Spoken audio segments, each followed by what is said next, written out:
Dear Spaceship Music Collective, this is Six Set Bro, a misguided adventure through the social fringe of the music industry. I'm your host, Don Maple.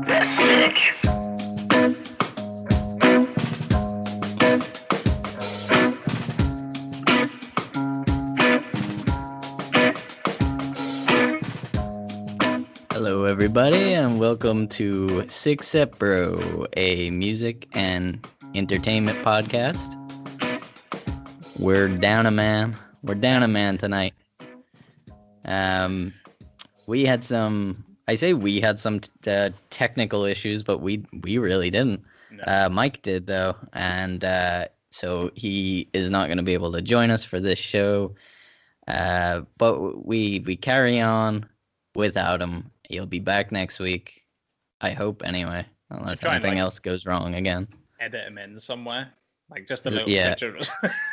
Maybe he can just like film his own reactions afterwards to see how predictable the show is. But as always, I'm your host, Don Maple, and I'm here with my good friend Andrew Fernandez, and this is Nanndes The Maple Leaf coming at you. It was like a new show, Nanndes The Maple Leaf, where we just get mad at things and fucking life. You know what? I think we just start the show with this. Oh, here we go. Time to get real, man. Time to talk shit about the things we can't stand. Ain't nobody out there's getting a pass. Smart enough, dumbass. Yeah, by the way, that was in sync. Yeah, open my beer at the exact same time as the clip. I didn't have anything to open. Unscrew your bottled water, you healthy man. You know what? I did have wine here, remember? Before we started recording, you did have wine. We were discussing wine before this. That's what Nanndes and the Maple Leaf could have been all about. Like a wine podcast. Two guys that don't know about wine discussing wine. That would be good. I'd watch it. I feel like I just needed to play the Smarten Up Dumbass at the start just for the whole of the United States. Yeah. Man. You know what's really crazy about all that shit that happened? We could have been like fucking what's his face?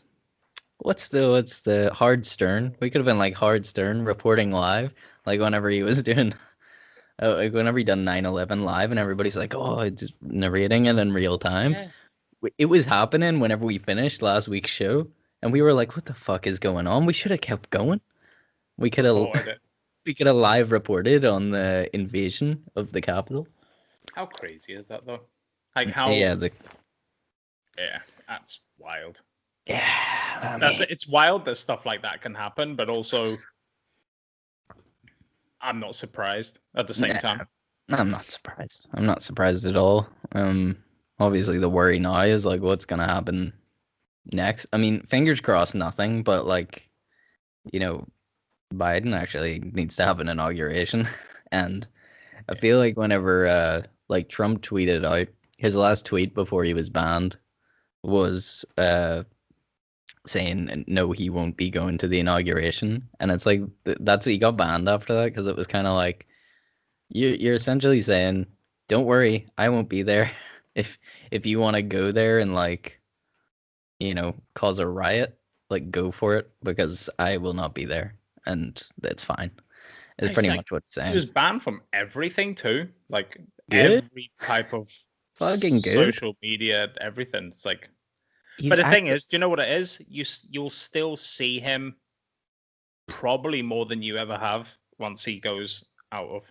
Well, I'm hoping. I mean this is the whole thing about trying to get him impeached here. Like, people don't realize, you know, a lot of people are like going, you know, what's the point in impeaching him at this point in the presidency? But like, I'm pretty sure, like, I am no fucking political expert, so don't take my word for it. But as far as I have seen, I think if he's impeached now, or if they evoke the 25th Amendment, he gets a lot of things taken away from him after he's taken out. His presidency is like stripped from him. So like his lifelong service, the Secret Service detail is taken away. He doesn't get that. He can't run for office again, which is good because can he run for governor though? No, he can't run for any. As far as I've seen, he can't run for office in any form, for any form of government. I think that comes with the 25th Amendment thing because obviously you're saying he's not fit for office, but they would need to actually make that happen, and Mike Pence would need to make that happen, and I don't I don't know why he wouldn't now. I mean, you pretty much send a mob of people to kill him. And he's just, why would you still think nah, I'll just leave him in there. Like, it would be a good opportunity to just, give him a big old middle finger as he leaves the place and be like, well, look, you lost everything. Goodbye forever. And then hopefully we don't have to hear from that idiot again. See, the thing is, that's the people that were doing that were such a small minority, like such a small. Because remember, he got more votes than ever. Yeah. Still, with the term that he had, he got more votes than he'd done last time, I think. So there was a small. That's a tiny amount of people out of the 70 whatever plus million that voted for him that caused all of that. So it's not that I feel bad for the people. Now this is going to sound like I'm on the side of him, but I'm not. I feel bad for the people that voted for like his or the party's like. Yeah, I know what you're sort of saying. It's like people who are Republican but are not. They're not MAGA warriors. I mean, there's a difference. You can be Republican and not be an absolute lunatic, but I think it's that thing of like, just being like a normal human being really is like even Republican leaders at this point, some of them are resigning and some of them are the ones saying he needs to leave and they would rather at this point. Because it's crazy. Rather just go Democrat because they're like, this is the worst thing that's ever happened to American politics ever. And it fucking is, it's an absolute disgrace. And I just don't know. Like, I can't look at that man's face without just seeing devil horns. Like, I feel like they're there budding out from his like mop of stupid hair. Like, I mean, he's just an actual devil, like a demon person. If he was a devil in the cartoon form, he would be the cow and chicken devil. Yeah, the like he's got the cow and chicken red pedophile devil. And that guy was bottomless all the time. He would have like different tops on, but no bottoms. No bottoms. Ready for pedophilia. Hey, hopefully, that's all done, I guess, for now. Yeah. Who knows? We'll see what it brings. Well, like, I mean, there's no, I'm no American politic expert. Funnily enough, I don't really know my own thoughts, but the thing is, stuff like that happens. When stuff like that happens, especially when you see last year, like it reverberates across the world. Oh yeah, I'm not saying it's such a big. Yeah, I'm not saying for 1 second it doesn't matter. Like an influential. It influences the world in a sense. Yeah, some of it's directly affects us. Like if you just think that it doesn't matter, it's not true. The scary part is you have no say in it. Yeah. You have no power to change it, but it definitely does affect you in a lot of ways. But it's just, oh, man, he's so. As long as they only execute that right to take him off social media and don't try and slide that into other things, because I think there's a dangerous path that they can walk there.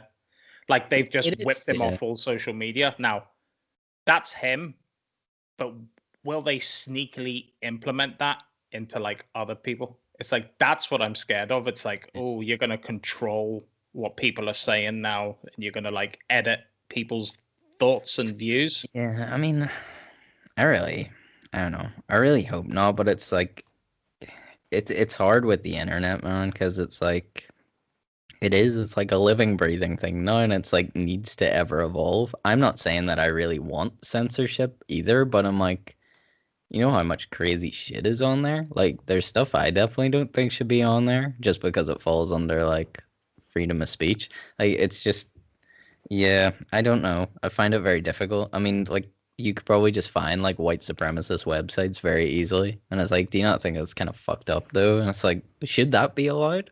I know. But it's like, can people make whatever they want because it's the internet, and it's very hard to censor anything unless you go full scale. So I'm glad they just kicked him off. I mean, as far as most platforms were concerned, he had breached all their policies.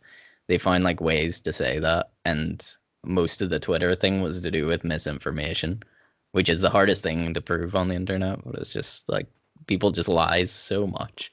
Like, and he had all the influence to just, for a set group of people, he had all the influence to go, right, let's do this. And he wouldn't do it, but they would just go, right, let's go over here. Well, that's what I mean. I mean, you just read between the lines and what he says, and that's what people were doing. You know, that's what he made that speech. It's like he didn't tell people to go and riot, but he pretty much insinuated it if you watch it. Even though if his interview he did the other day, he was like, he says these things. He's like, you know, but some people have analyzed what I said, and they said it's absolutely fine, and everyone thought it was completely appropriate. And he says everyone and people all the time. It's like, who is everyone? Who are the people that analyze your speech? Who are these people? Like, I don't know. Who are they? I think Jimmy Fallon done that bit, like, on one I watched recently. I'm like, I'm glad somebody's saying this because I keep asking that question. It's like, who are the people? Where it's like, people think I am very good at this. I'm like, what people? What people? Fucking nobody. Nobody thinks you're very good at this other than a bunch of insane people that stormed the Capitol building. And by the way, got arrested, and it's like, yeah, it's like the one guy that. The one guy that took like the letter from the desk and then is posting it and stuff, and it's like, oh, you're getting arrested now. So, and the thing is, like, not to go, this is like innocent people, as much as the people that were there were like for that side or whatever, but like that there was a 35-year-old woman that like got shot. She was the one that got shot for going in. Yeah. One, what did you think was going to happen? And you're doing that for what? Because reasons. And that was it. And that one person, I think she had a kid and stuff. And it's like, I know, but they were committing. I don't know. I'm not necessarily saying that's right. Like, but I mean, that was a mob. That was a coup. That's an attempted coup, like to take over the government. But the problem was the people were such morons that they got inside and didn't know what to do. Like, that's the funniest part is like, what did they do whenever they got in there? They took their pictures sitting on chairs and some guy stole a podium. It's like, they didn't actually know. They're like, well, we're in. Yeah, but you've seen the majority of the not the stereotype, but the type of people that done that, right? It's not like the smart side. No. It's the GTA. It's the GTA North Trevor. yeah. Oh fuck, I don't know, dude. But that country is in disarray, and they're so divided. It's, if anything, it's gonna be one of these, like, what might bring the country together is a united hatred of Donald Trump, the worst president that America has ever had, and Republicans, Democrats can just come together and be like, you know what, we both hate him, and let's agree on that, and hopefully they can come together. And there'll be some love. That would be nice. The thing is, you need, because America influences, like I said, loads sports, and they've got so much good, and it's like, oh yeah, I mean, it's a big place, but I mean, that is the. I think it might have been on. I wonder, was it on Jimmy Fallon? But I think it was Jimmy Fallon. I think it was like the day after it happened, and he done like one of these, address the people, address the nation sort of things where he's just talking to the camera, and that's what he sort of said is like, America, like, we need to not forget that this happened. It's like, people who didn't vote before, or people who thought it was funny that he was going to be president, or people who don't understand why they use the term a peaceful transfer of power. It's like this is what happens whenever there isn't one. Because this is somebody who will like delusionally keep saying that he won and it's rigged, and pretty much everything is rigged when he doesn't win. And this is what fucking happens. Like, I mean, you've put this guy in like the most powerful position in the United States, and Well, that's what happens like, that's what happens when you don't have a actual intelligent politician in. Everything's like a mob gang mentality, men's club type of mentality. So it's just like playing with your mates. It's like, oh, I won. No, you didn't. Oh, yeah, I did. And it's like, all right. Well, yeah, what do you pretty much. It's like, why are you not being just that guy? You need to be professional in that. He's just such a child. I think the smartest people don't go for that job. That's the thing. I said this 100 times. I can never remember what comedian said this, but it's just like, this thing of if you are president of the United States, you must be absolutely insane, because only an insane person says to themselves, you know what, I'm gonna be president, and you're just like, care of 300 million people. Yeah, you're just like, there's something wrong with your brain when you think, you know what, I'd be good at that. Like, it's like in Game of Thrones, pretty much that was their whole point of the story, is the person who doesn't want the power is probably the best person for the job. But unfortunately, that's not how politics works. I wish it was. I wish they would be like, let everyone vote on the person who wants in, and then they just go pluck someone from obscurity and say, you're the president. Good luck, sir. But then people would find ways to fuck that up. I don't know. It's impossible. I know. We need to go Game of Thrones and fight each other. Get dragons and stuff. Yeah, wars for presidency. That sounds about right. I'm pretty sure we're like a couple of days away from that anyway. There'll be like inauguration day and a dragon will fly in, and I'll be like, "Well, he did it." That'll be the aliens that the CIA. Do you see that? The CIA put out evidence that aliens existed. Oh, really? I don't know. I feel like I'm seeing this all the time. No, it's just like more evidence. It's because I follow Tom DeLonge's account on Instagram. I've got evidence. I've got evidence here of aliens constantly, and it's like a blurry photograph. I'm like, yeah, all right. Just show. Dude, just go back to Blink-182, please. Please. Sort that band out somehow.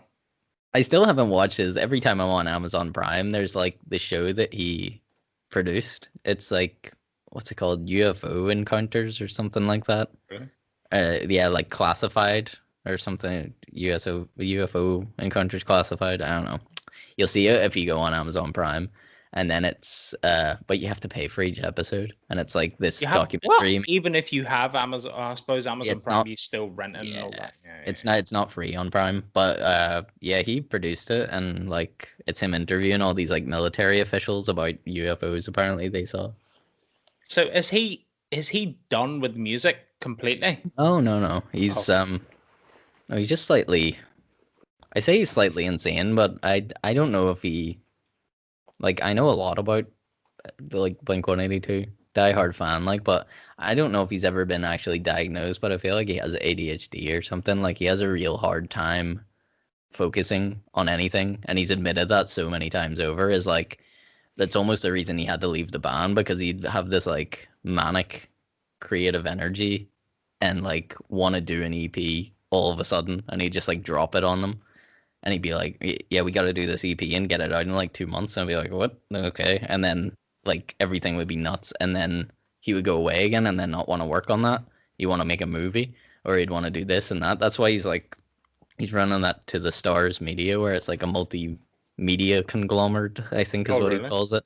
Where it's like they write books. So he like hired authors to write series that are like his brainchilds. Brain children, I guess. So it's like these ideas that he comes up with, but then he hires like professional authors to actually write the story. It's like he has the general idea and then they come in to write it. And he's released a couple of those. He's did a couple of books himself. He done that UFO produced documentary. He still releases the Angels and Airwaves EPs, and he was sort of doing those to be like, he was like doing this companion EPs with books that he released. So it's like he brought out a book called like Secret Machines, and then he had an EP called Secret Machines to go with it. And it's like all that it was all over the place. Like it was nuts. And it was just like it is a lot of creative stuff, but it's very hard to follow him. And he keeps telling you that he's doing things, and then you don't hear about it for like 5 years. Like he was meant to be making this cartoon. I think is what's it called? Strange Times. I think it was the name of the website that he used to run was called Strange Times, and it was like to do with UFOs and stuff, but it was like meant to be this bunch of kids. It kind of seemed like Stranger Things-esque, but he done this years ago. Right. And then he said he was making this, like producing this cartoon for it. I've heard no more. That was years ago he talked about that. And then every once in a while he's like, yeah, still happening. And there was meant to be a movie based on the book he wrote, Poet Anderson. And then there was shots of like from behind the scenes of them filming that. Haven't seen that either. So I don't know. He's all over the place. He's a mental guy. Yeah, go back to making music. Yeah, I know. If he just done that full time, I feel that'd be great. But who am I to hinder his creative energy? That is true. I just don't think that anything else he's done has been terrific, to be honest. And I am a big fan, but it's not been very good. Can't do it. By the way, was this part of the Smarten Up? Because he didn't play us out.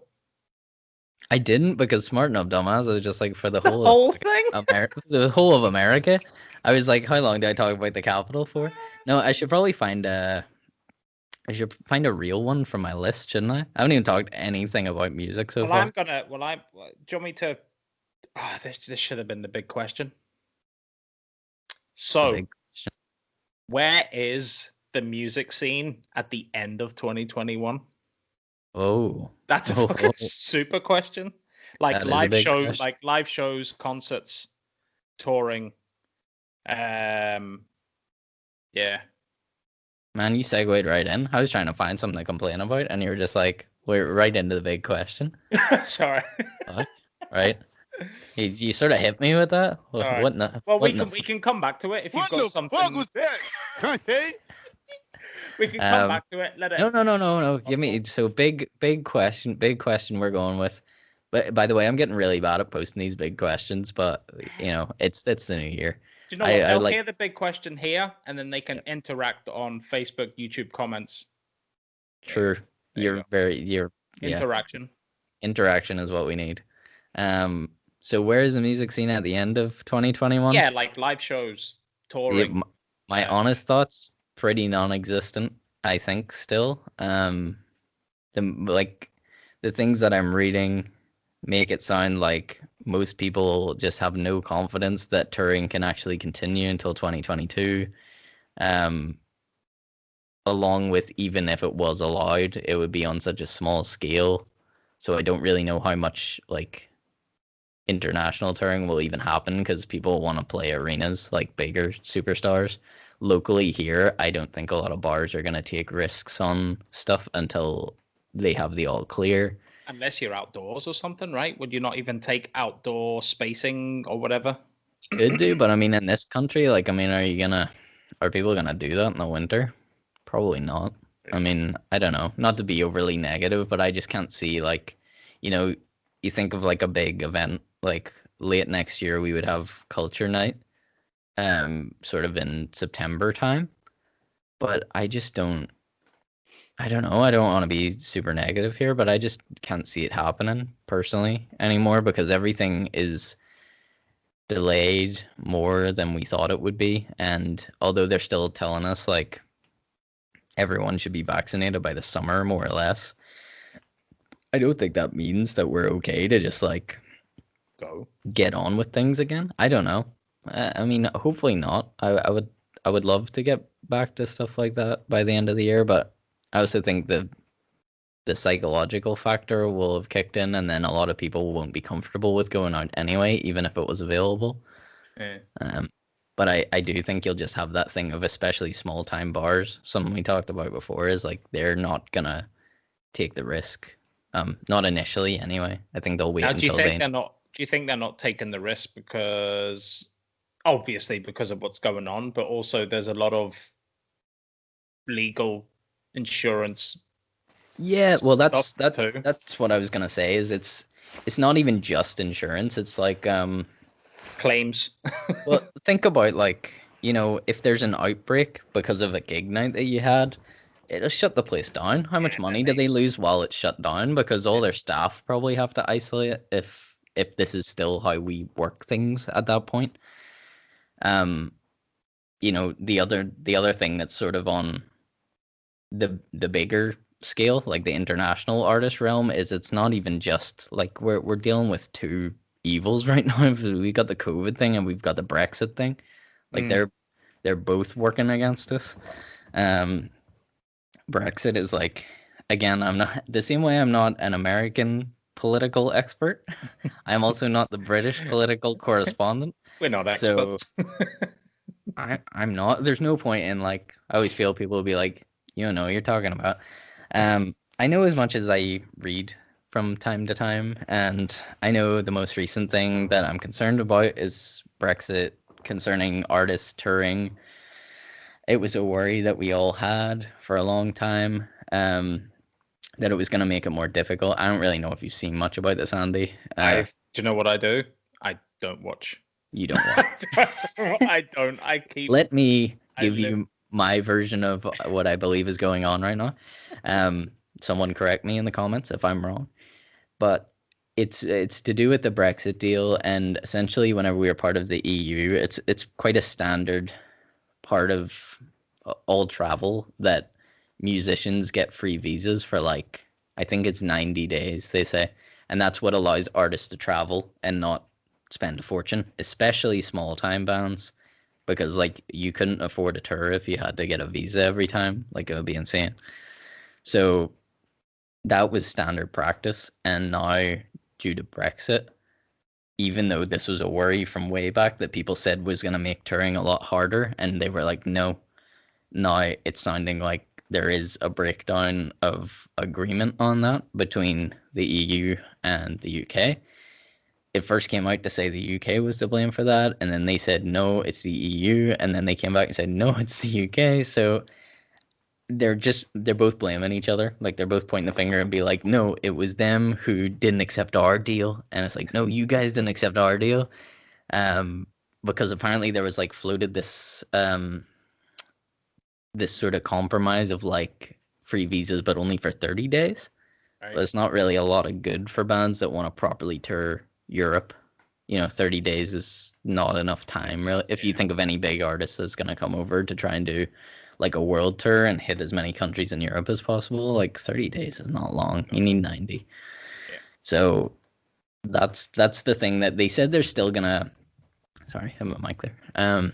They said they're still talking about this and they're trying to revisit it, but I don't know, man. I think with Brexit in general, like people are finally starting to see the repercussions of what they voted for that everyone was worried about in the first place, be it no food on your shelves or not being able to tour Europe. It's all coming to the front now, like, but I don't know. What do you think in your head? What do you think?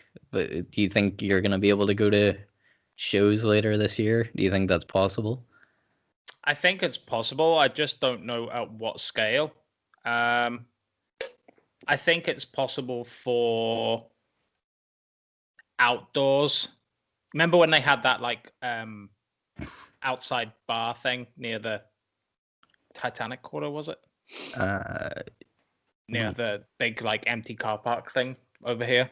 Yeah, They had yeah, like they a did have something. outside bar, Yeah. and then they had the outside cinema and stuff. I think on a small scale, you could possibly have something like that, but it's whether the event promoter or whatever can have the right precautions going in, Mhm.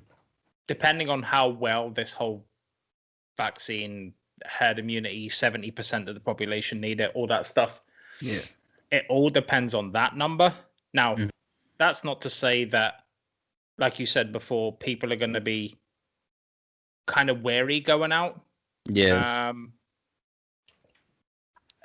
Yeah, I'm hopeful that the summer will bring more confidence by the summer. More confidence will be into people, and hopefully there's precautions in place, and the vaccine works and all this stuff. Yes, I'm putting a lot of hope on stuff.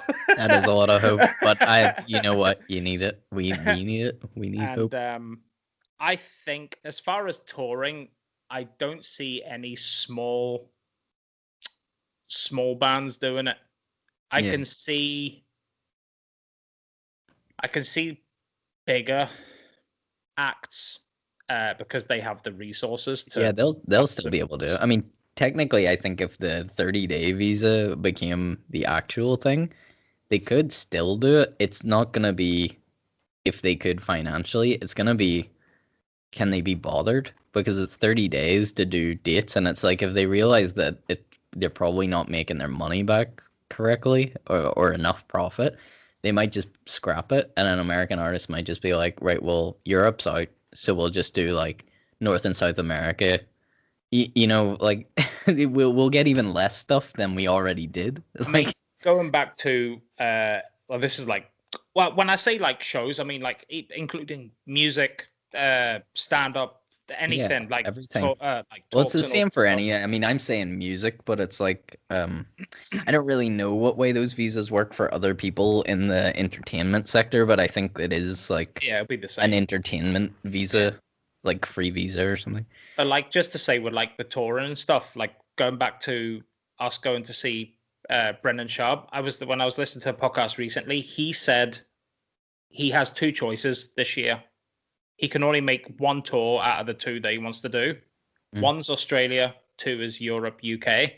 Yeah. And he said, I would rather just go to the UK island than go to Australia and do all that, because it's far too long to be away and with all this stuff going on. Yeah. So he said it could happen at the end of this year. Right, okay. But again, we need to wait and see what precautions are in. Like, you can't, it's so hard over here. You can do that in Los Angeles and stuff. You can be outside because well, I mean, it's the weather's good. Weather. You imagine the middle of November doing an outside comedy show. Yeah, it didn't happen. I mean, that's the thing we said before about they tried to do they tried to do the movie theater, like the outdoor movie theater. It doesn't work so well. Maybe it's just us. I don't know, and we're not used to it, because I know like in Toronto they do like outdoor movie theaters, but like it's really warm in the summer there. I don't know if they operate into the winter. Like I've never been told, never seen one going in the winter, but I'm sure they would. It's a lot colder there. Yeah. Because even when Mike went in the summer, he went to a drive-in. Yeah, he did. Yeah. So even when he done it, it was like, was that in the summer? Yeah. Pretty sure it was. So I think it was around the summer. Like he said, it was fine. Didn't bother him. So thoughts, Mike? Mike, tell us about the drive-in movie theater again. But I'm optimistic. I'm gonna be the guy that says by summer it's gonna go in a circle. Last year the summer was fine. Summer was fine last year, and it's like you kind of lose sight of the fact that it was like we were going a couple of weeks, I think, with like no COVID deaths, and the cases were so low, and everyone's like, I think we all knew, it's the end of the first wave, but man, things are as normal as they had been, and it was like, I don't know, it's just not knowing the reality of what was to come. Everyone was talking about it. It was like second wave is worse than the first one. You're like, yeah, well, we better get ready for it. And then it was like, we're here now, and it's like not getting any better. It's just tough. But it's I think it will either, one or two things will happen. Live shows will come back, or it will just boost the amount of innovation that artists do. And going back to, I think bigger artists can also, they can also afford to be online concerts. I think people will pay for that by the end of this year, because one, people might get used to it. The younger generation, this is what they know and see and get used to and adapt to. I think the younger generation will be happy to pay to watch their favorite artist on a virtual concert. Probably. I think that might be, unfortunately, that might be like the future thing for a bit. I wouldn't really be surprised because, like, it's really like this is really weird. Like, obviously, I'm not at that point as a dad yet, but there's like parents I see on things like talking about this whole thing. What's it called? That YouTube channel, Ryan's World or something. The kid that opens the toys. I think is that what Have it's you called? seen how much he makes a year? Yeah, I know. But he just like I think I'm naming the right thing anyway. But it's these kids that sit and watch him unboxing toys, and I was like, that's fucking weird, dude. Though, like to me, that's really weird. And it's like watching him play with them. Like they don't even want to. He has And so much stuff. kids are obsessed with that Yeah. though. Like they will watch it like nonstop. Yep. Like He has his rather own than Mario Kart like game as well, like a Yeah. video game in his name. Yeah, it's fucking that's insane. But that's why I like wouldn't be surprised if like kids are like, yeah, I'll watch a concert on my computer. Like, yeah, for sure, that's fine. Because I if they can watch a kid unbox a toy and play with it and be like, that was awesome, and close their laptop and be like, Yeah. that was as good as having the thing. It's like I'm pretty sure they could watch a virtual show and think, yeah, that was as good as going. I don't really get it. I don't get why kids do that. Maybe I'm just getting old, but that doesn't make any sense to me. But I know that the generation above us don't really understand why we would like to watch somebody else play a game on Twitch as well. So I get it, sort of. It's kind of like that kid is like doing live action Twitch. He's just like playing with toys on live so stream. much money. And the thing is, not to be, I went from being positive to COVID gigs, and now I'm going to say this. That kid, the amount of pressure he puts on parents, if your kid watches him, it's like, I want what Ryan's got. And it's like, oh, he gets given them. Yeah, that's why you have to be so careful. Like, I mean, YouTube scares me for like, I don't know. I'm too naive because like, my son's obviously gonna grow up in this world. But I don't feel like I'm just gonna like there's no way I'm just giving him a tablet to sit there with. There's no way because like a lot of people just think YouTube's safe. It's like it's not that it's not safe as in you're gonna see terrible things necessarily. I mean, might be some stuff you don't really want your kid to see, but it's all this other stuff that people just take for granted. You know, it all is all marketed towards people to buy stuff. Like, I mean, people to buy their merchandise, and it's like it's crazy that kids like now are talking about merch. Like they talk about merchandise like they're only fucking 10 years old, and they're like, I want that merch, and it's like, man, that's crazy. Like, I mean, I don't even know what merch is. Like, you should want that toy. Yes.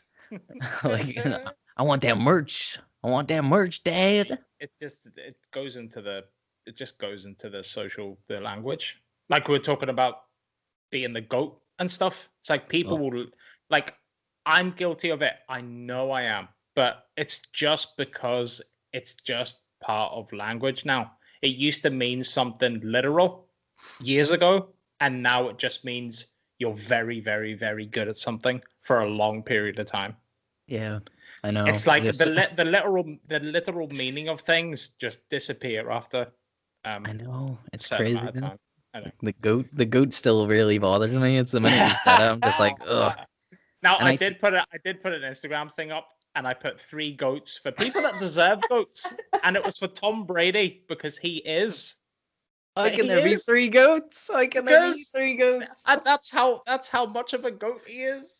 How can there be 3 goats? And CTB, yeah, I only do that because one goat on an Instagram post is like, oh, it's just a little picture of a goat. So that's 3. Okay, what I thought you were saying is that you had 3 different people that were all goats. Yeah. Just Tom Brady was that much of a goat that he deserves 3 goats. So he's the goat of NFL. Yes. We agree that. All right, okay. That's fine. If he's one, then that's okay. But it's like it's all these people got different goats. It's like if you go LaMelo Ball goat. It's like he's only just come in. He's only just come into the league. It's whenever it's like 2 people are goats, and it's just like Kendrick Lamar and Dr. Dre are the goats, and I'm like, well, they can't both be the greatest of all times. Like, You know? It's like- By the way, speaking of Dre, he's still in hospital. yeah, I seen that. Yeah, still in hospital. Although, like, he You know, tweeted and he said he 50% was of fine people, and everything. 50%. It's like 1 in 2 or something that like survive that without any complications. Yeah, it's not good. It's Like a scary, full man. scale brain aneurysm. But the fact that he wrote something, although I suppose it could have been his like PR wrote something, but I doubt it. But That's he like tweeted and said, like thanks for, all the love and everything, but I'm doing good and I'm fine. Like whatever. So fingers crossed. see if 2021 loses Dre. That's like at the end of 2020, found out MF Doom had passed away Yeah, in no, October. yeah, that was the craziest part. I So was they gonna say. kept that all. Oh, it was all so Yeah. quiet, like, and then yeah, October he passed away, and you only found On out Halloween, yeah, 31st. The guy with the mask, the villain, dies on he Halloween. dies on Halloween. I know. That's man. I Ends- know. We Ends didn't the even talk. year. I know. We didn't even I talk know. about MF Doom, did we? It was kind of weird because like so much has happened whenever we took a break over Christmas, but Oh, and yeah, can I just say, like, just in general, when people pass, because it happened to, if I don't know how you feel about it, but I've come to terms with like, if you've only listened to MF Doom or whoever, it happened to like Little Peep and stuff, when they pass, like Mac Miller, all that stuff, if you listen to them after, like Pop Smoke and stuff, that's completely fine. yeah. I Of course think it the is. people that go, oh, you only listen to him because he's like relevant now. He's there. It's like so. It's like It doesn't matter. People it's find stuff in different ways. Like, I mean, why does that? Like, I don't know. I mean, I understand. Like, I listened to MF Doom before he passed away. It's not like I just discovered who he was or anything. But like, you know, there's a lot of people said he was the goat of hip hop. Like he's so old school. And he's like one of the best lyricists of all times. his Like punchlines. has yeah, he has like one of the best flows as well. It's so he's so like old school hip hop, like he wasn't even about choruses or anything. It's all just like puns and rhymes and flow, and yeah, he was the greatest at that. Um, but like yeah, I mean, like not everybody knows who he is. I wouldn't say he's exactly like mainstream. He definitely had, I think, He a lot. influenced mainstream. He influenced did, a 100%. lot. And I think a lot of kids know about him because of the likes of like the Needle Drop. That's Anthony Fantano because he's again hard for MF Yeah. Doom. And then Like- like obviously Kenny Beats. Yeah, He loves MF Doom too. So, but yeah, just like however you discover someone, that's money in their pocket, their family's pockets. Just Yeah, same with I- Nipsey. Same with Nipsey. When Nipsey passed, I streamed that album for. Now, apart like Nipsey, I was listening to for a while, but I streamed that album for a month straight, I think. Yeah. And like, yeah, it's like so. It's like just discover how you discover, and the people that go, "Oh, you're only jumping on the back." So yeah, I know. It doesn't let really people matter. enjoy.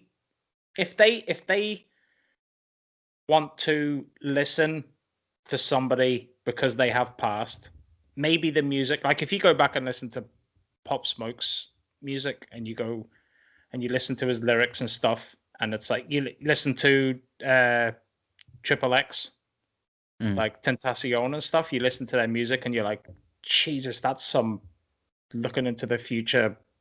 What could have been. Whew. Yeah, so That's the issue though. What could have been. That's what makes it very Foreshadowing. upsetting. Yeah, it's like you're listening to the lyrics and you're like, oh man. I know. Shit, I mean that's what always got me about Tupac. Although I know Tupac got rapped about getting shot like in God knows how many songs. It's like he always feared it, but Changes always gets me, that song, just because like he has that whole line of like what does it even go like? It's come black, I gotta stay strapped and never laid back, and because he's always worried about somebody coming back for the payback. Somebody that he roughed up way back. I'm rapping. That's me trying to rap. I mean, if you think, and it's just like that's exactly what happened to him, and it's just like he was ready he for felt it. comfortable. Yep. Yeah. And it's just crazy whenever that line hits. Is just this whole thing of like I can never relax because of the life that I lived beforehand, and like somebody's gonna come back at some point and try and get me, and that's more or less what we believe happened. But God, 2020, just for like celebs and stuff, like artists passing, was just one after another. Bad, yeah, it was bad. I don't know. It's I mean, it feels like ever since like 2016. I don't know. I feel like 2016 or the end of 2015. It started with Lemmy, and I was just like, I don't know if it's just like within because it's people from our age group that we really remember. Possibly. But I mean, they're all dying younger. Like, don't get me wrong. I mean, there was what do you call him? Jerry from Jerry and the Pacemakers just passed away recently, and he was like the Jerry and the Pacemakers were like the rival band to the Beatles in Liverpool because they're both from Liverpool, and it's like, okay, well, he's only passing away now, so it's like I don't think it is just look at the age thing. It's like there is a lot of people being taken too soon, unfortunately. Yeah, because like if you think Tom Petty, when was his? Was that the year 19? Was that 19? I think so. It's like, yeah. I know, man. It just it fucking sucks whenever it's somebody you look up to. I mean, Bowie was just 5 years there, and I know that's the one that Bowie out of everyone so far was the one that really, like, it really hurt me at the time. And I know it's so hard whenever it's like it's somebody you don't know really, and it's an artist, but it's like I was always in love with Bowie's music, and it's just that really killed me. I was so excited when for you that listen album. to his I find it hard to listen to Black Star now. I really do. I have it on vinyl. Because he recorded when he was like really sick, he recorded he recorded the whole record, like so but he done Black Star and Lazarus. That's what I was trying to think of. Lazarus, very much the videos. I mean, it's all there. It's just crazy thinking back because I remember that Christmas time, like I played the song nonstop and I was so obsessed with it, and like I kept telling my wife about it. I was like, oh, I love this song so much, and like whenever Black Star came out, I was like, oh man, Bowie's so badass because this song's like 8 minutes long or 9 minutes long. I can't even remember how long Black Star is. And I was like, and he told the radio stations, he was like, look, you either play it all or you don't get it. Oh, you don't. No radio edits in this. Oh, so fucking badass, Bowie, you're so cool. And it all made a lot more sense later whenever it was just like, yeah, you really didn't care. And Lazarus with the video and the lyrics behind it is pretty much telling you that he's dying.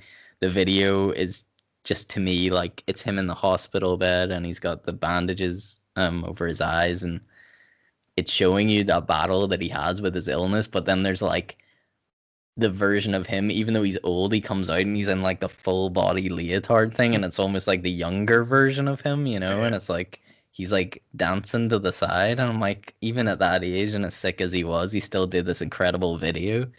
And like the very end of it is just haunting because he like that version of him goes like back into the closet and like kind of closes the door on himself, and it's almost as if he's closing the door on his life or closing his own casket, you could say. It's scary how much how sick he was. I mean, you can just look at Chadwick Boseman too, like the effort that they put into their art, just because they know that this could be their final run, and it's like, I'm putting everything out here. So yeah, it's, I don't know, there's something beautiful in it. Like, I'll never, not that it should be glorified exactly, like, I mean, obviously Bowie had no choice and he was sick. It's not like, he committed suicide or anything, but it can provide hope to people.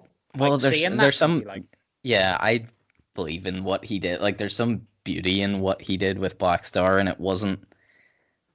it just showed you that he was as scared of death as everybody. Like, I mean, he's not invincible by any means, he's just a guy, but like he somehow put it in a lot of beautiful terms that kind of, I don't know, make you think about it a bit better. Like, even the start of Lazarus, the first line of that song is like, look up here, I'm in heaven. And it's just kind of like, every time you hear that now, it's like, I know. Extremely like poignant. Oh, fucking Nanndes and the Maple Leaf getting deep. I know, getting deep. Anyway, right. So that was 20. So another question I was thinking of: what local or small? I'm gonna stop saying local. Bad word. I know, yeah. What artists are you looking forward to, and who do you think will come out this year with a project? Oh, you really put me on the spot here. Right. Well, straight away, I'm gonna say Ethan Hanna. I'm very excited for that guy to do more. Yes. I have hanging above my head right now is his album. I wonder, can I? You can tell me if you can see it all. I'll flip my camera around. It's always sitting above my desk as inspiration, There it is. inspiring me. Oh, and you've got like the HMV kind of CD popping out display Oh thing yeah, going on. yeah, for sure, dude. And then there's me and my papa and me and my There's the farms. there's Mike, who's not here See, right Mike's not here, but also here. now. I know. And yeah, that's what is on the other side. That's what I'm looking at. I have I think I have the Ethan Hanna the same thing, but it's upstairs and it has, do you know what it's next to or stacked on? Apartments. Oh, by Faux Phoenix. oh, there. And We'll burn that one. there was something else there. Oh, was it the? No, you never gave me the. Was it the turkey noises? I can't remember. I might don't know. Be that. I'm not sure. Yeah, some of my projects shouldn't see the light of day.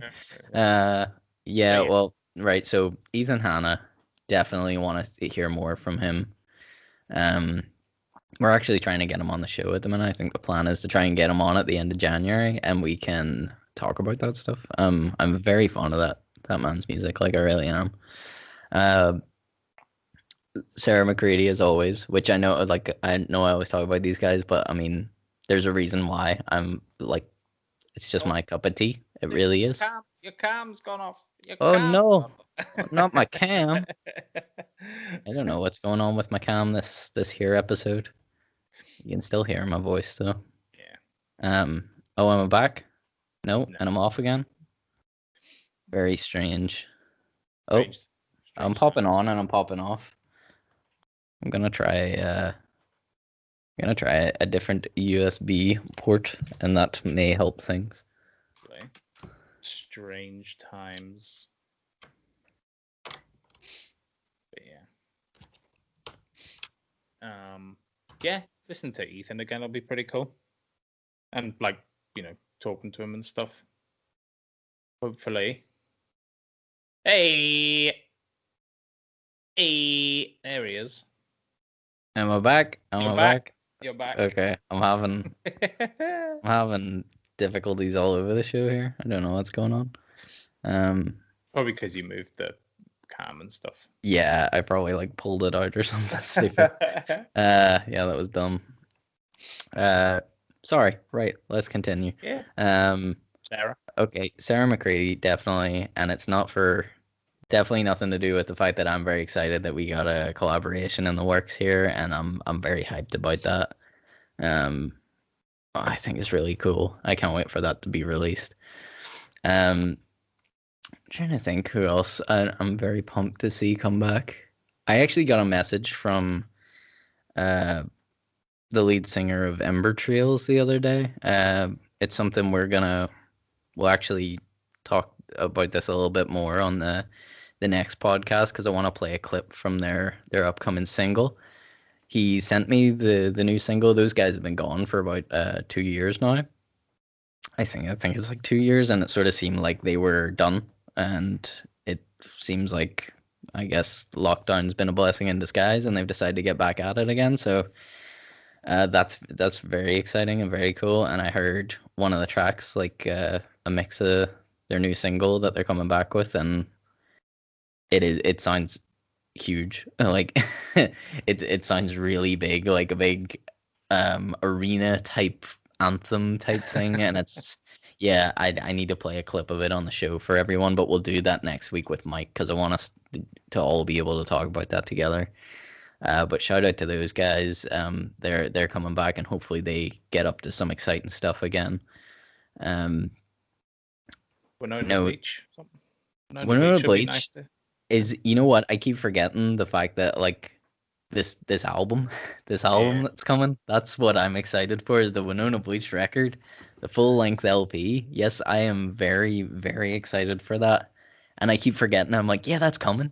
It's like I forget about it, and then I get excited again. I'm like, yes, that's gonna be very good. But yeah, those are some of my tops that I'm pretty pumped for. I do think Jordan Adetunji, I'm very excited to see where that guy goes. Every time I see him do a video and he's doing his full band performances and stuff, you know, I think he's got so much talent in him, and I just want to see that fully utilized. You know, I think he will definitely make something of himself. I'm just waiting to see. Do you think we'll see more full albums this year? Last year was sprinkled with singles, EPs.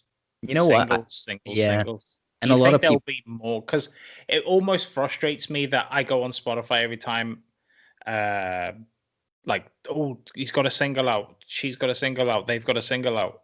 It's like, I kind of want to, coming from a person that doesn't make music and doesn't realize how much time gets put into music, but yeah, just listening to an album would be nice, just to have some sort of structured album.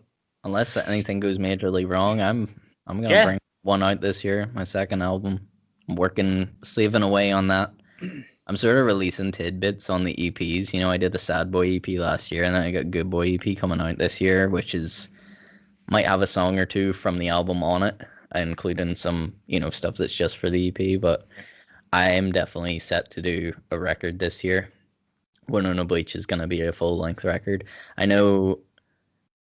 I think if we speak to Ethan, I'd be interested to see what he do. I don't know if he'd take on a record again, like, because that was obviously a huge project for him. So do I. I told him this as well. I really want him to. Now, this is me looking from the outside in, but he seemed like he was going through it in the lockdown, right? Yeah. Like just being locked down. Yeah. I need to know what was in his head. I need him to put the emotions that were on that record into this one and just go full, not depression mode, but like just give me moody music. I know. I told him before, is like, I just feel something where he was taking these photos at the start of lockdown where he was like on this big abandoned beach, and it was like, sent him, and I was like, man, this just like encapsulates what I want your next record to sound like. I just wanted to be this big open ambient sonic thing, like so lonely. So you know, if your last record was like, you need to be driving a car like down the highway to listen to Welcome to the Badlands, then I was like, this next album needs to be isolated on a beach somewhere. That's what I want it to sound like. In the middle of nowhere, away from everyone. That's what I feel. Not to give you any direction on your next record, Ethan, but that's what I'm asking for. That's what the people want. They want you isolated on a beach. Is there anyone comes to mind for you, Andy, that you want to... I think you touched on most of them. Obviously, I don't think a podcast can go by without mentioning Leo, but I'll mention him now, I guess. It's it's so hard whenever you put on the spot, and I feel like, you know, it's very hard for this show. It's like, don't want people to ever think I'm like just always focusing on the favorites, but it's hard whenever music's preferential. I know Adam's working on stuff. Sasha, the Sasha stuff. There is to be honest, again, not that this is weird because this is Nanndes and the Maple Leaf, so I'm like saving this for 6 April next week. No, yeah, that's fine. Just but this is like prep for next week, because that's like, I'd like to see like Simon come out, do stuff. Yeah, some Romeo Indigo Romeo. That's right. Yeah, I need to see those guys working at it again, because they done that EP a couple of years ago now, and obviously like the pandemic has really just stopped them from doing anything, unfortunately. And Cosmic Bros potentially. don't don't put that thought in my head, dude. Do you not think I have enough work to do? No, I'm joking. Give But me yeah, a Cosmic Cruise listen, record to work on too. yeah, listening to God, when I think back at the bands that I used to see live, like when I seen Paper Dogs and stuff first, and Oh yeah, I miss Paper Dogs. I was like, yeah, Yeah, they are no more, I know, unfortunately. I know, but that's like just listening, just the first name that came to my head. But yeah, listening, like seeing Simon get back, Romeo Indigo Romeo doing stuff would be nice. Yeah. What about top artists, like the famous artists? Top artist that I want to see make a record this year? Who do you think will come out this year? Kendrick, for sure. Kendrick is gonna release this year. I'm so confident he's gonna release this year. It's gonna happen. I think so too. And I'm very excited for it. I always am. I'm pretty sure all the big names of, I think obviously Drake will be out with that Loverboy thing. We know Drake's coming out. We know Foo Fighters are coming out soon. I think I could be wrong about this, but I don't know how much has been confirmed. But the Chili Peppers need to release their record with John Frusciante back in the lineup soon.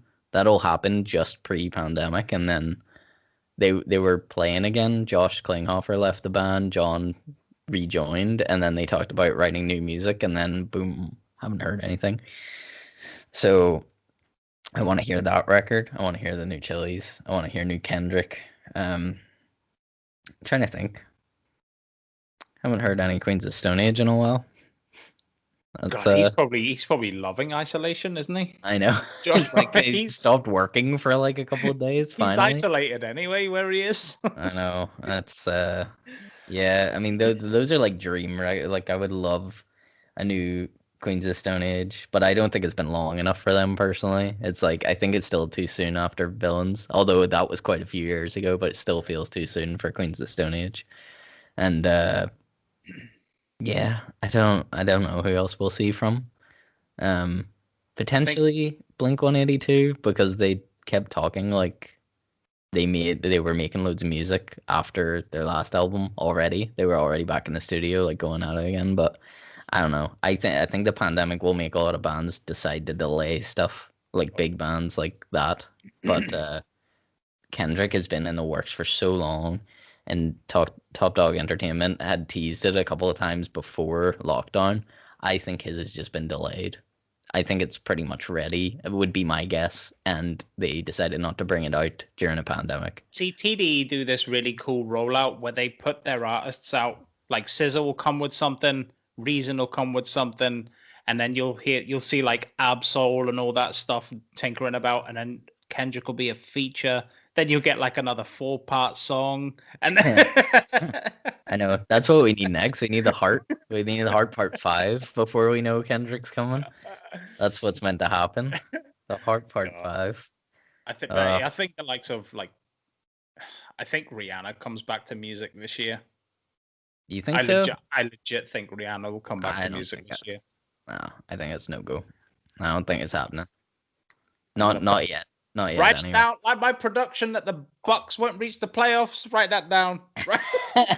We need Andy's predictions written down somewhere. I am gonna hold on. All right. We review. I've got a piece of paper in front of me. Hold on. This is like inside NBA whenever they write down Chuck's predictions. We'll do Andy's predictions. Hold on. All right, I got a page here. Right. So, Rihanna album. Rihanna drops an album in 2021.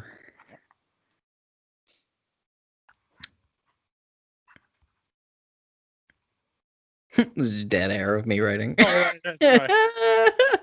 Just listening to the ASMR scribbles. Yeah, no, I'll put it really close to the mic so everyone can hear. And what was your other prediction? The Bucks don't reach the playoffs. The Milwaukee Bucks won't reach the playoffs in the NBA, right? There you go. Can you hear that? Nice close.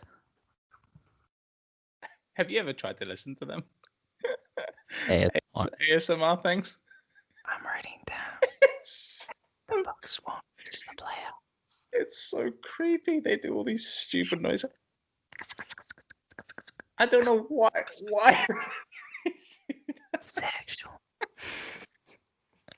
I hope they went right in your ear hole. Sexual. And then I scare them with like a big noise. Oh, What flipping the hell. fuck's that? Kanye? Exactly. So one of my, you've probably heard me talk about him before. Rumor, Mhm. RMR, that dude this year, man. You think I there's think gonna be he's- big things? I honestly do. Big news. He's so, as all artists are coming up, I guess, but he's so he involves his fans in so much. He's just put a video out there called Her Honeymoon, and the fans get to pick the ending. If you haven't had a chance to see it, go see it. Pretty cool video. That's a cool idea. But like, he was on Instagram, like he put the number up. You remember like Mike Jones? Do you remember the rapper Mike Jones put his phone number up? Probably not, but I do. I remember Mike Jones. What did he do? He put his phone number up. But yeah, he put his phone on, goes, contact me for, I think for if you want to have a rap career or something. This is way back in the 90s when. Yeah, somebody else did that, and oh man, I can't remember off the top of my head. There was another like artist that did that, and they put their phone number like famously on the back of the album. I don't know. I can't remember who that was, but it was somebody very famous. But like Yeah. he done like he wrote like a video. He filmed the video, but there's multiple endings. Then he put the number, and then people typed in their suggestions. He rang them back, and then he's going through them, and each ending's going to be different to the song. But That's yeah, I awesome. think that guy's going to be his voice. You've heard him before, obviously, when he was doing that medley of covers and stuff. Yeah. Yeah, and he's so unique. You look at him and you go, all right, I'm about to listen to some like deep South gang music. And it's like he comes out and you're like, oh, okay. That voice is it's almost country like rap. And you're like, But yeah, that dude's gonna be yeah. You're gonna do big things. I do think he is. This year? Is that a is that a that's prediction? Hot Prediction for 100%. 2021? Right, I'm gonna have to write that one down as well. 100%. RMR. RMR. RMR does ASMR. Can you imagine? Do you think Kanye comes out with anything? No, he's too busy getting divorced. We might get a good divorce album from Kanye or something. I don't really know. I don't know what's going on in that man's brain right now. Fuck, who knows? Beyond me. Yeah, I mean, I think, God, we've been recording for a while. Nanndes in the. I have another thing to get it. Like I've been. What else you got? No, keep going. Yeah, it's fine. Nanndes in the Maple Leaf is just cruising along. This is kind of just us chatting. This feels like a like unscripted episode of this show, but like let's fucking have do one it. of these. Yeah. Right, I have two things. I don't know which one to get into first, but I should have actually read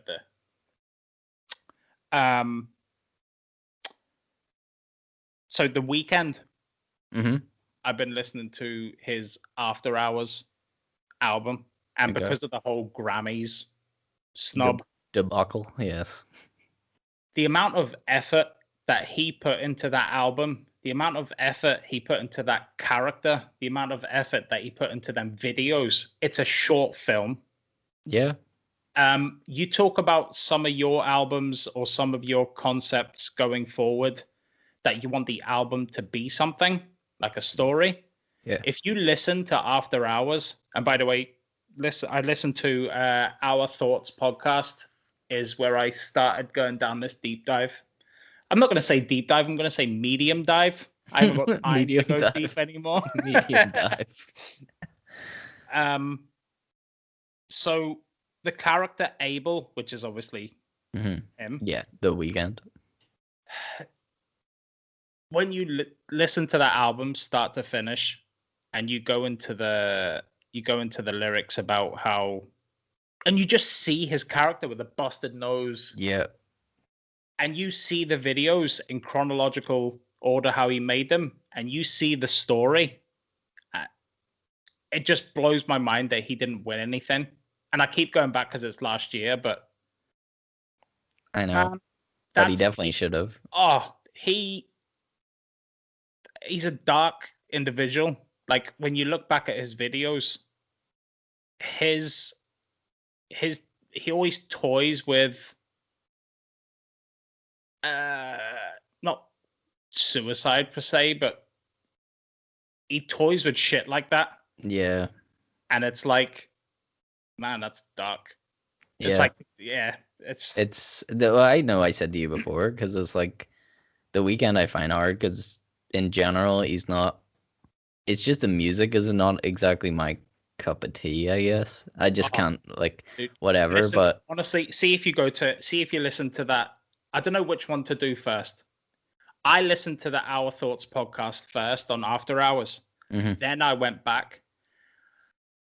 I think if you watched the videos in chronological, and then listen to the album, then listen to that podcast and go back, yeah, you get such a better appreciation for that album. Yeah, getting the context. That's the problem whenever it's hard with like underappreciated art. I mean, it's the same with Childish Gambino, and because the internet, a lot of people don't really know what the whole thing is for that. It's like, you know how much he did for that. It's the same thing that you're saying for The Weeknd. It was like it was the first, like, he tried to do something that was original. So it was like he wrote a screenplay for it, but he didn't actually make a movie. So it's like he wrote a screenplay for what would be the film. Then the album is the soundtrack to the film. In the screenplay, it tells you at which point you should play each track, and things sync up. Like, you know, at the end of World Star, there's like a jazz saxophone sort of solo comes in. And the reason that happens is because all of him and his friends go to a jazz club in the script. So it all matches up. And then he had the music videos, which linked in with that. And then if you followed it at the time, there was like the deep web, or he done the deep web tour. Yeah. And then I think he had a blog that he updated. Basically every interview he did was in the character from the album and the screenplay. Exactly the same, because you've seen The Weeknd in that red top. Yes, no, yeah, and he's every time doing live performance. Every time live. you've seen him, it went from his busted like nose with no bandage, then it was a bandage. Then when he performed when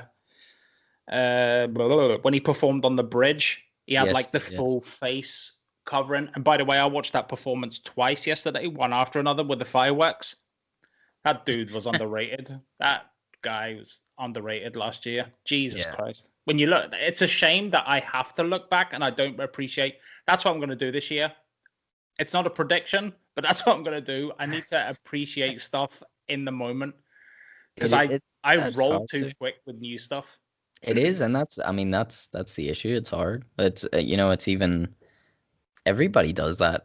So many people are surface level with especially a record, and if you're gonna make a record that you put so much effort into, like The Weeknd has done with that one, or Childish Gambino, or Kendrick Lamar, or all these people that have like this huge narrative. I would even argue, as complex as Kendrick Lamar's narratives are in his album, it's still the album alone. Like the thing with people that are doing these multimedia projects like Donald Glover, it's like there's so many working parts. Like, I don't know if I ever told you this, but I only discovered this through the podcast Dissect, where they talked about there's literally a secret track, like the most secret track I've ever heard of on any piece of art ever.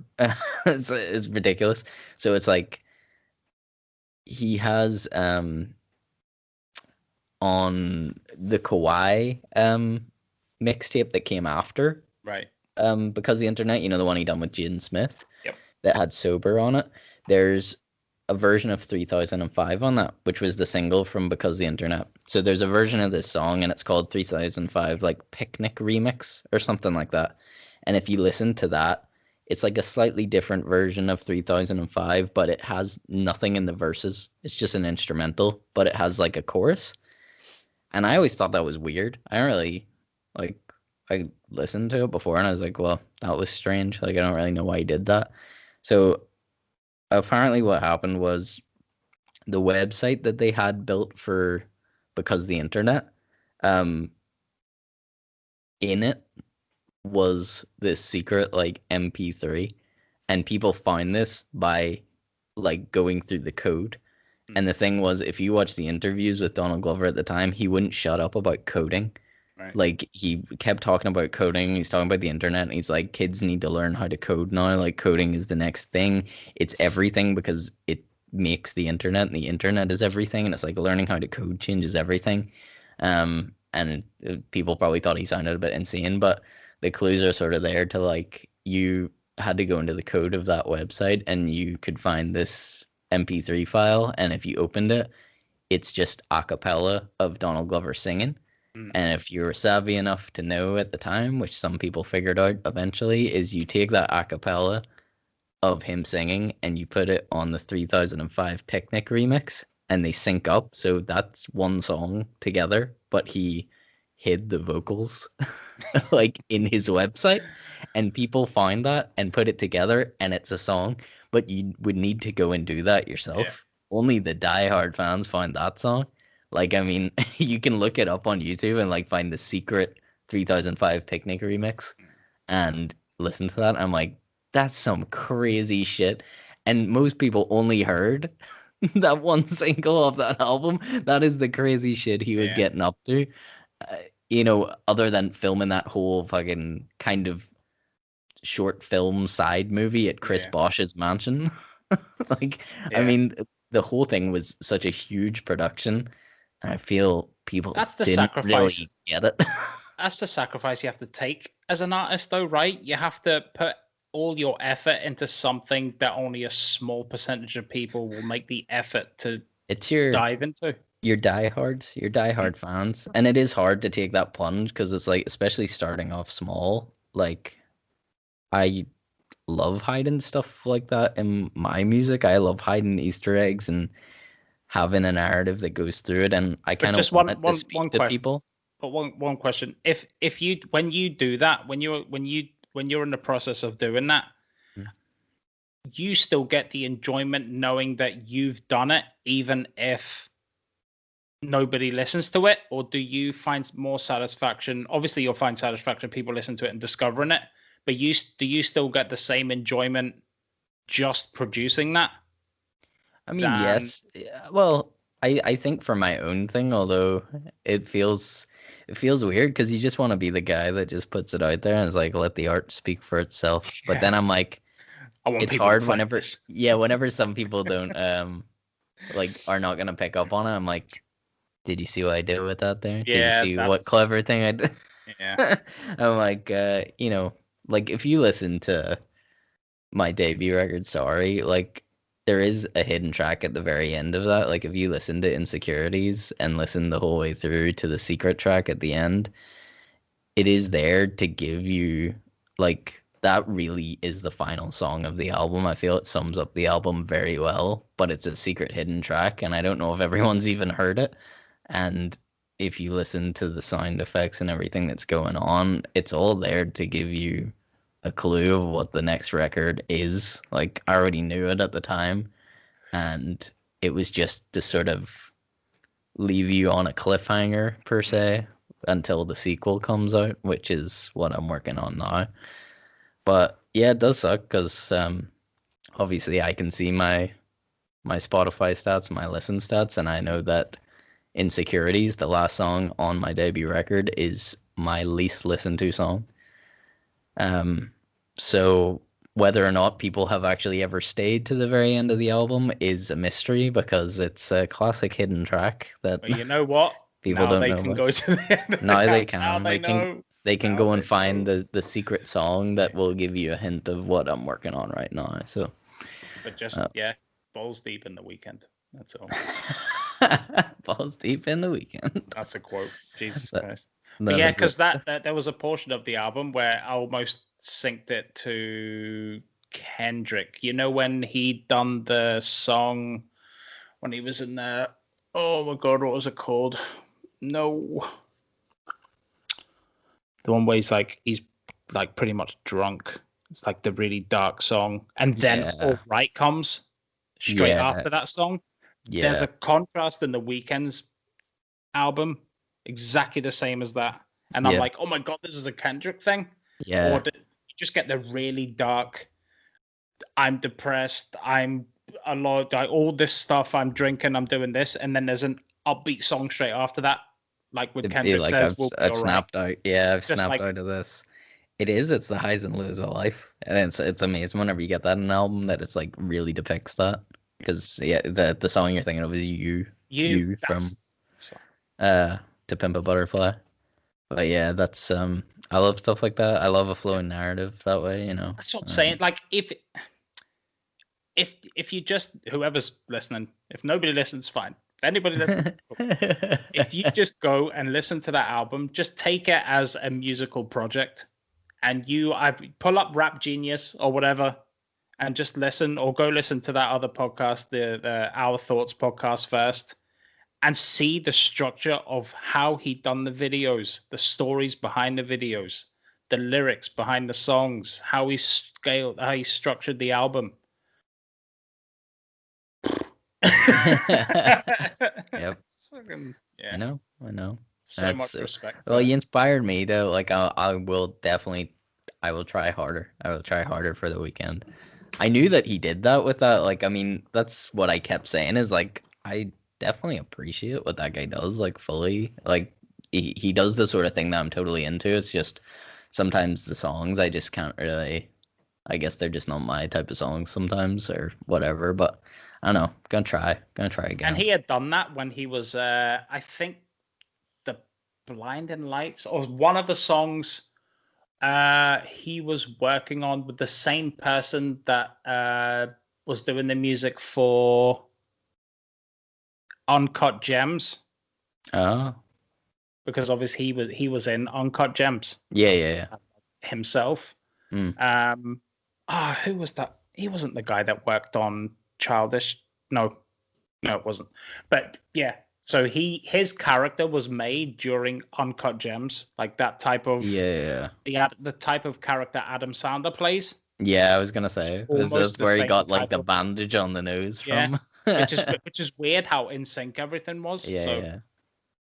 I mean that's funny because that's like you're saying that's how Donald Glover like met his producer was whenever he was working on Community. The guy that done the soundtrack for Community was Ludwig Göransson, who, man, he does everything now, but like he was producing Childish Gambino.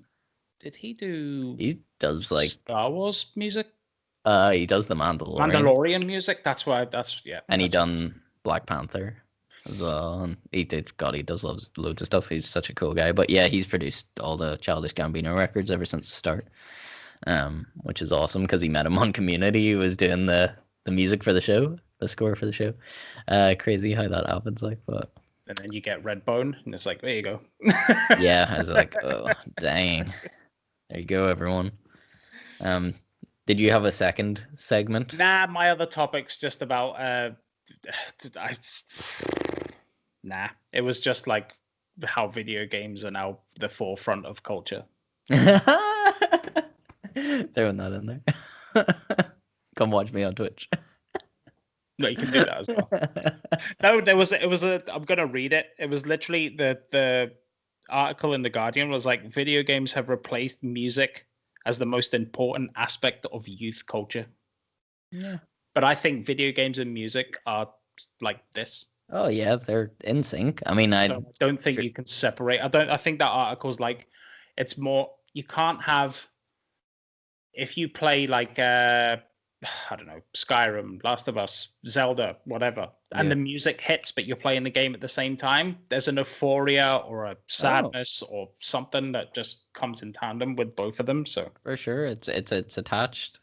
I've always thought it was attached. Like, you know, this idea of like all the old like Tony Hawk Pro Skater games, I think brought up a generation of people who started to like rock music, you know, not just rock music. I mean, there's cool rap songs on there as well, but I don't think it would have like Goldfinger. Yeah, well, God, yeah, Goldfinger.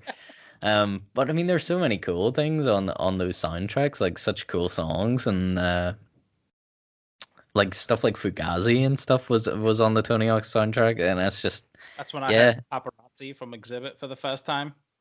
what was on a Tony Hawk game. Yeah. Oh, amazing! And like Need for Speed and stuff, like had all those like hip hop songs that I think like inspired a generation as well, and it's just all that stuff worked because all those kids played those games, so they all knew the songs and the menu screens and stuff. That's why I first heard Little John and the East Lil Side Jon, Boys. yeah. Rum, bum, bum. Rum, pum, pum. Get low, get low, get low. And then I think Need for Speed 2 was like Snoop Dogg on that remix of Riders on the Storm or something. That was actually on the 40th anniversary of the Doors album that I had. It's like this big silver, which is what a weird mix-up. It was so strange listening to that Dogg. album, and then at the end you had the remixes, and you're like, "Oh, I don't like this." Yeah, that's strange. It worked for Need for Speed though, I guess. I just remember sitting customizing my car to like Riders on the Storm with Snoop Dogg. What? I know. No sense. Made zero sense. Well, that was I mean that exact idea of what you're talking about was the whole reason Mike and I decided to name our first band Hit the B Button. Was this idea of we linked music and games together, and it's like sometimes we would like play full albums, turn the TV down, and it's like that record became the soundtrack to a certain game, and they're always tied in our minds, because you attach the nostalgia together. To the game. Yeah, true. But yeah, we'll wrap up there. God, Nanndes and the Maple Leaf. That was good. But this is an hour and 26 minutes I got here. That was good. That was a good episode for we were kind of winging it there with no mic. Are you showing off your Stone Cold shirt? I know. Do you see that? Yeah. I got that the other day from Das Bootleg. That's bootleg. That was cool. He does like cool like movie pop culture doofers. It's pretty cool. Not a sponsor. But anyway, no. If he wants, I can get more free stuff. But, Well, thank you everybody for tuning in to Yes. Six Ep Bro this week. I've been Dom Maple. Please find us on our YouTube channel if you're listening in on Spotify. Subscribe to the channel. We could really use your subs. Follow the podcast on Spotify and do all that good stuff. We love you very much. We'll be back next week. Fingers crossed with cast. Michael the Magic full cast, and we'll be back at it again. We love you very much. This has been Nanndes and the Maple Leaf. Peace out. Peace out. See you later. Peace.